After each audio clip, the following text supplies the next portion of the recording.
Hello viewers, low cost farming বিডির আরেকটি নতুন ভিডিওতে আপনাদের স্বাগতম জানাই। আমি আছি আপনাদের সাথে পলাশ।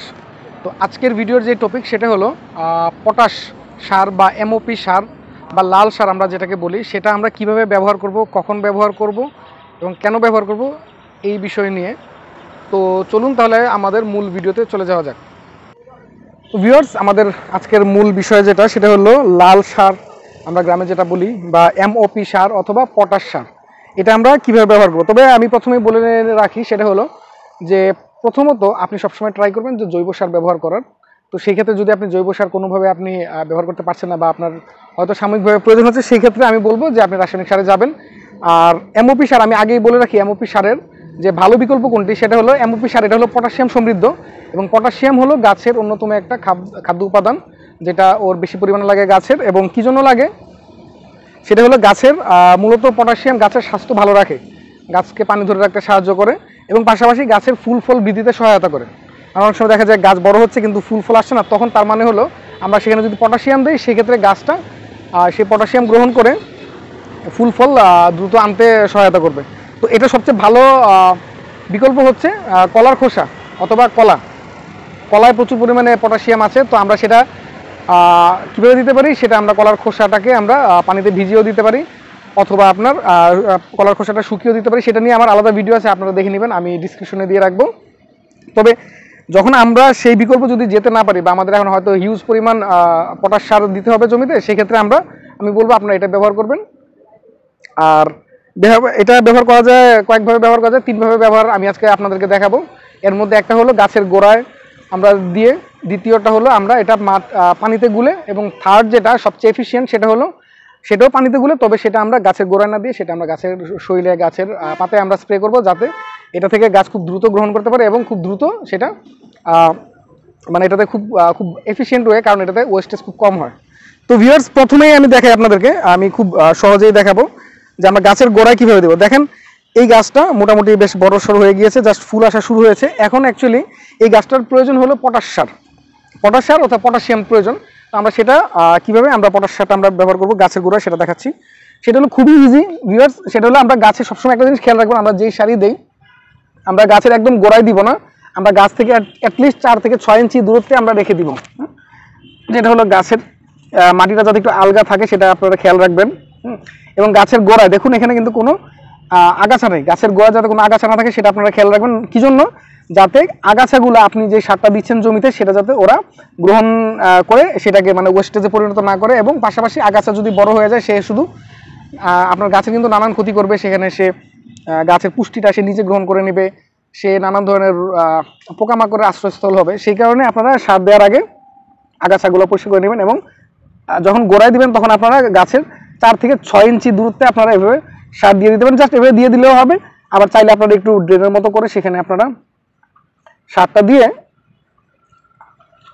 দিতে পারেন। দিয়ে জাস্ট আমি যদি ড্রেন করে দেন এভাবে বন্ধ দেবেন, অথবা সোজা আপনার গাছের গোড়ায় দিয়ে দিবেন। দিয়ে চাইলে আপনারা বিকালবেলা যদি মাটি শুকনো থাকে একটু পানি দিয়ে দিতে পারেন। এইভাবে গাছটা আমরা এই যেভাবে সার দিলাম গাছের গোড়ায়, এটা কিন্তু গাছের ইনটেক করতে মানে গ্রহণ করতে একটু সময় লাগবে, সে হলো ধীরে ধীরে এই সারটা গ্রহণ করবে।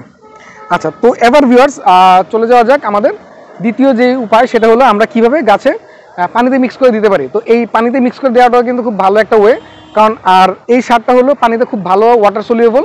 আপনি পানিতে দেওয়ার সাথে সাথেই কয়েক মিনিটের মধ্যেই, আপনি যদি নাড়া দেন 1 মিনিটের মধ্যেই সেটা মিশে যাবে। এবং আমরা সরাসরি কী করতে পারি, আমরা সরাসরি গাছের গোড়ায় আমরা এই পানিটা দিয়ে দিতে পারি। তাহলে চলুন আমি দেখাচ্ছি আপনাদেরকে।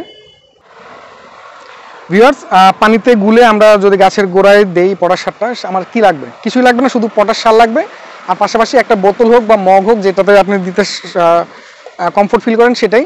তো আমরা কি পরিমাণে দিব, আমরা যদি আপনি ধরেন 250 মিলি হয়, সেক্ষেত্রে আপনি 1 চা চামচ দিলেই চলবে। আর যদি মানে 1 লিটার হয়, সেক্ষেত্রে আপনি 4 চা চামচ, ধরুন এখানে 1 লিটারের মতো পানি আছে আমার কাছে, আর এখানে আমি 4 চামচের মতো পটাশ সার নিয়ে নিলাম। তো বোতলে দেওয়াটা সহজ, যার কারণে আমি এভাবে আপনাদেরকে দেখাচ্ছি। পাশাপাশি আমি যখন স্প্রে করব তখন আমার জন্য এটা সহজ হবে, সেই কারণে দেখাচ্ছি।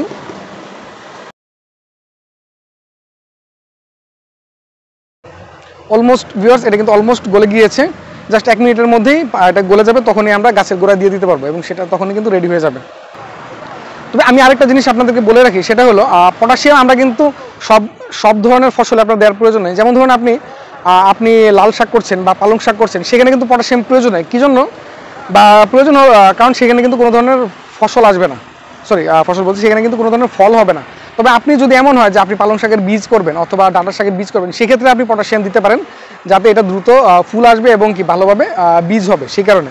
এর বাইরে আপনি যদি শুধুমাত্র শাক করার জন্য করেন, সেক্ষেত্রে আমি বলবো পটাশিয়াম প্রয়োজনে, কারণ তারা সাধারণত বেশি পরিমাণে নাইট্রোজেন গ্রহণ করে থাকে। তো আমরা কীভাবে দিচ্ছি দেখুন, আমরা ঠিক গাছের গোড়ায়, যেহেতু আমার পানিতে মিক্স করা আছে, আমরা সেটা ঢেলে দিয়ে দিব।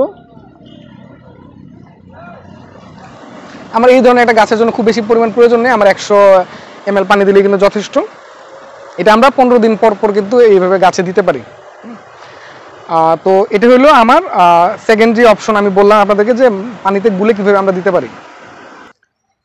ভিউয়ার্স, থার্ড যে অপশন, এবং এটা কিন্তু আমার ফেভারিট, আমার ইউরিয়া নিয়েও একটি ভিডিও আছে, সেখানে আমি বলেছি যে পানিতে মিক্স করে আমরা যখন পাতায় স্প্রে করবো, এটা হলো আমার ফেভারিট, কারণ এটাতে সারের ওয়েস্টেজ কম। আমরা যখন গাছের গোড়ায় দিচ্ছি, সেক্ষেত্রে কিন্তু অনেক পরিমাণ ওয়েস্টেজ হয়ে যায়, তার 50-60% কিন্তু নষ্ট হয়ে যায়, মানে সেটা অ্যাকচুয়ালি গাছ গ্রহণ করতে পারে না, মাটিতে মিশে না। কিন্তু যখন আমি পাতায় স্প্রে করবো, এর পুরোটাই কিন্তু গাছ গ্রহণ করে এবং আমার পরিমাণও কিন্তু কম লাগে। একটা গাছে দেখুন, আমি এখানে একটা গাছের গোড়ায় আমি যদি দিতে যাই, সেক্ষেত্রে আমার হয়তো 4 চা চামচ আমি সার গোড়ায় দিতাম, কিন্তু আমি ঠিক সেই পরিমাণ 4 চা চামচ যখন আমি একটা পানির বোতলে দিচ্ছি, এই গাছটাকে দেখুন, আমি এই গাছটার পাতায় যখন আমি স্প্রে করবো, এটাতে কিন্তু জাস্ট আমার হয়তো 50-60 ml, বা ধরুন আমি 100 ml যদি বলি, 100 ml পানিতেই কিন্তু আমার গাছটা ভিজে যাবে, এবং কি সে যার প্রয়োজনীয় যেই সারটা, সেটা তার সে গ্রহণ করে নেবে। এবং এইভাবে আমরা ওই 15 দিন পর পরই দিতে পারি, অথবা যদি গাছের চাহিদা বেশি থাকে সেক্ষেত্রে দিতে পারেন, অথবা 1 সপ্তাহ পরেও দিতে পারেন, বা আপনি যদি মনে করেন যে মাটিতে যথেষ্ট পরিমাণ পটাশিয়াম আছে, সেক্ষেত্রে আপনি 1 মাস পরেও দিতে পারেন। আর একটা জিনিস খেয়াল রাখবেন, যখনই আমরা স্প্রে করব, আমরা কিন্তু রোদের মধ্যে স্প্রে করব না। এখন কিন্তু বিকাল, আমি স্প্রে করছি, কারণ দুপুরে যদি করি সেক্ষেত্রে গাছ কিন্তু জ্বলে যেতে পারে, গাছ একটা হিট স্ট্রোকে পড়তে পারে, এবং পাশাপাশি যে পলিনেটর যে পোকাগুলো আছে, মানে আপনার বাটারফ্লাই, মৌমাছি, এরা কিন্তু তখন মানে ওরা হলো দুপুরবেলার মধ্যেই কিন্তু পলিনেশনটা শেষ করে, তখন কিন্তু ওরা পলিনেটর হিসেবে কাজ করবে না, যার কারণে আমরা এটা সবসময় বিকেলে দিব অথবা একদম ভোরে দিব।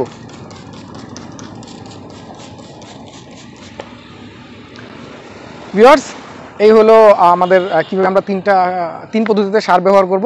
এবার আসা যাক এই পটাশ সারের দাম কেমন। পটাশ সার সাধারণত সরকারি রেট হলো 17 টাকা।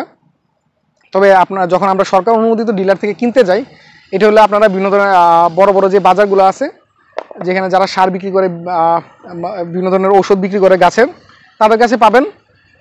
তো সরকার অনুমোদিত যদি ডিলার থেকে কিনেন, সেক্ষেত্রে তারা 17 টাকা গায়ের দাম থাকে, তবে আপনার কাছ থেকে হয়তো 20 টাকা নিতে পারে, 1-2 টাকা ওরা বেশি নেয়। কিন্তু যদি আপনি ওই অনুমোদিত ডিলার থেকে না কিনেন, সেক্ষেত্রে কিন্তু দেখা যাবে শুধু পটাশ সারই আপনার কিনতে হবে 50-60 টাকা কেজিতে। তো যে আমরা ওই সরকার অনুমোদিত ডিলার থেকে কিনলে যেটা হয়, সরকার যে সারের যে ভর্তুকি দেয়, সেটা সুবিধাটা কিন্তু আমরা তখন পেয়ে যাই। তো আমাদের এটা কিন্তু কস্ট এফিশিয়েন্ট। আর আমি আরেকবার বলে রাখি, সেটা হলো আপনারা চেষ্টা করবেন জৈব সার দিয়ে এই পটাশের অভাবটা পূরণ করার জন্য, যেটা হলো যে কলা আমি বললাম সবচেয়ে ভালো একটা সমাধান। পাশাপাশি গোবরেও কিন্তু প্রচুর পরিমাণে পটাশ থাকে, মানে অন্য সকল কিছুর সাথে পটাশও কিন্তু থাকে। তো যখন আপনারা এই জৈব সারগুলোর যদি অভাব থাকে আপনার, যে আপনি এখন হয়তো প্রয়োজন কিন্তু পাচ্ছেন না, সেক্ষেত্রে আপনারা এই পটাশ সারটা ব্যবহার করবেন, না হয় দরকার নেই, আপনারা জৈব সারের উপর নির্ভর করবেন। তো জৈব সারের উপর নির্ভর করলে আমাদের কিন্তু বেশ কিছু উপকারিতা আছে, সেটা নিয়ে আমার ভিডিও আছে, আপনারা দেখে নিতে পারেন। তো আজকে আমি আর কথা বাড়াচ্ছি না, আজকে এই পর্যন্তই। সবাই ভালো থাকবেন, আর চেষ্টা করবেন জৈবভাবে চাষাবাদ করার এবং কৃষিকাজ করার। ধন্যবাদ।